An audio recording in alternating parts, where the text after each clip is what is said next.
hari ini agenda kami ada dua. Ada dua, yang pertama menyerahkan surat ke Kabak Wasidik Polda Metro Jaya. Yang kedua menyerahkan surat ke Direskrimum Polda Metro Jaya. Surat yang pertama berkaitan dengan kami ingin menyampaikan permintaan atau permohonan untuk dilakukan gelar perkara khusus pada proses laporan Saudara Joko Widodo di Polda Metro Jaya, mengingat apa yang disampaikan oleh Kabid Humas Polda Metro Jaya, Kombes Pol Adi Harisam Indradi, yang telah meningkatkan penyelidikan kepada penyidikan berdasarkan gelar perkara Polda Metro Jaya. Itu gelar perkaranya tidak melibatkan kami selaku pihak yang berkepentingan, dalam hal ini selaku terlapor. Semestinya karena kasus ini sudah menjadi perhatian publik, harusnya ya berkaca pada kasus yang di Bareskrim Mabes Polri yang sebelumnya juga mengumumkan penghentian penyelidikan perkara dugaan tidak pidana pemalsuan dokumen jasa palsu itu dihentikan sepihak, dan akhirnya kami mengajukan juga surat permohonan gelar perkara di Biro Wasidik Bareskrim Mabes Polri, dan surat itu ditindaklanjuti. Akhirnya kan pada tanggal 9 Juli 2025 yang lalu Biro Wasidik Bareskrim Mabes Polri telah mengadakan proses gelar perkara khusus yang sampai hari ini sebenarnya kita sedang menunggu hasil kesimpulan dan rekomendasi dari Biro Wasidik itu seperti apa. Nah, berangkat dari hal yang sama, karena Polda Metro Jaya melakukan tindakan repetisi kekeliruan yang dilakukan di Bareskrim Mabes Polri, yakni apa? Melakukan gelar perkara secara sepihak, padahal perkara ini perkara yang berkaitan dengan kepentingan publik. Juga perkara ini ada pihak-pihak yang menjadi terlapor, yakni klien kami, dan klien kami tidak dilibatkan dalam proses gelar perkara khusus di gelar perkara ya di Polda Metro Jaya.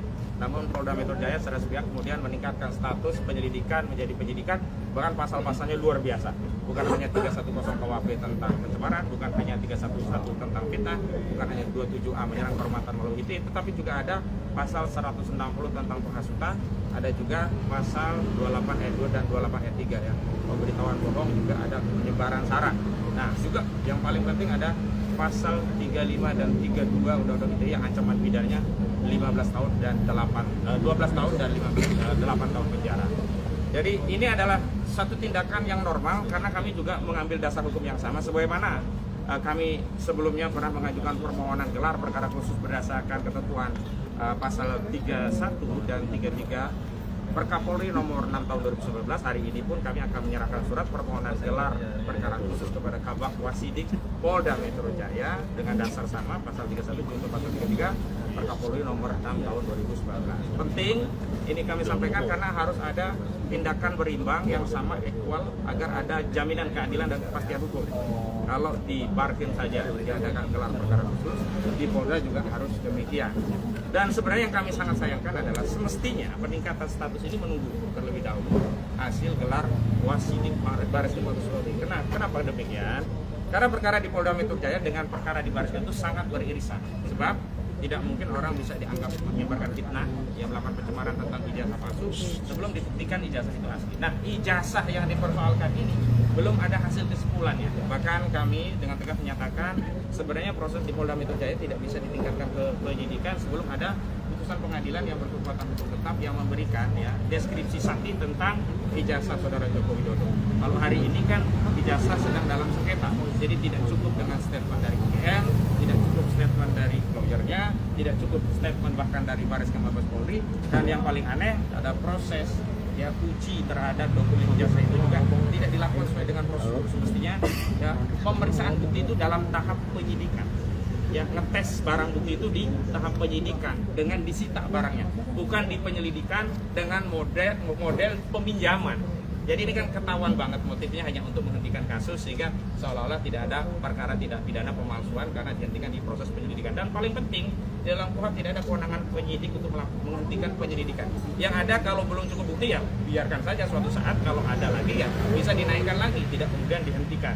Kenapa? Kalau dihentikan nggak bisa diuji. Beda dengan penyidikan, kalau dihentikan ada SP3, yang SP3 itu bisa diuji dengan lembaga pra-peradilan. Yang kedua adalah kami menyerahkan surat permintaan ya kepada Reskrimum Polda Metro Jaya pada dua hal. Yang pertama, pemeriksaan terhadap Saudara Joko Widodo selaku pelapor dalam dugaan tindak pidana pencemaran dan fitnah. Yang kedua sekaligus permintaan agar ijazah yang katanya asli ya, kita nggak tahu asli atau tidak, ijazah yang katanya asli milik Saudara Joko Widodo disita karena dalam tahapan prosedur dan prosedur untuk membuktikan fitnah dan pencemaran itu, ijazah itu harus dites laboratorium forensik lagi berdasarkan LP yang dilakukan oleh Saudara Joko Widodo di 30 April 2025 yang lalu. Tidak boleh meminjam hasil dari Bareskrim Mabes Polri, dan penyidik Polda Metro Jaya juga tidak punya kewenangan menyita hasil dari Bareskrim Mabes Polri karena itu adalah proses yang berbeda, terpisah, berbeda, subjeknya berbeda, pelaku penyelidiknya berbeda, sehingga tidak bisa disatukan. Dan paling penting adalah ada kekhawatiran kami kalau tidak disita. Ini kan sudah banyak ya kasus-kasus belum sampai selesai itu kebakaran ya. Di Kejaksaan Agung lagi memeriksa perkara tertentu kebakaran. Di Pasar Pramuka ada modus operandi pemalsuan di sana juga kebakaran. Nah, khawatir juga ini ya, belum sampai ke persidangan tiba-tiba rumah dari pelapor di Solo kebakaran dan dokumen itu kan hilang. Kan berbahaya itu. Maka sebaiknya harus disita terlebih dahulu oleh penyidik di Polda Metro Jaya. Download Tribun X sekarang, menghadirkan lokal menjadi Indonesia.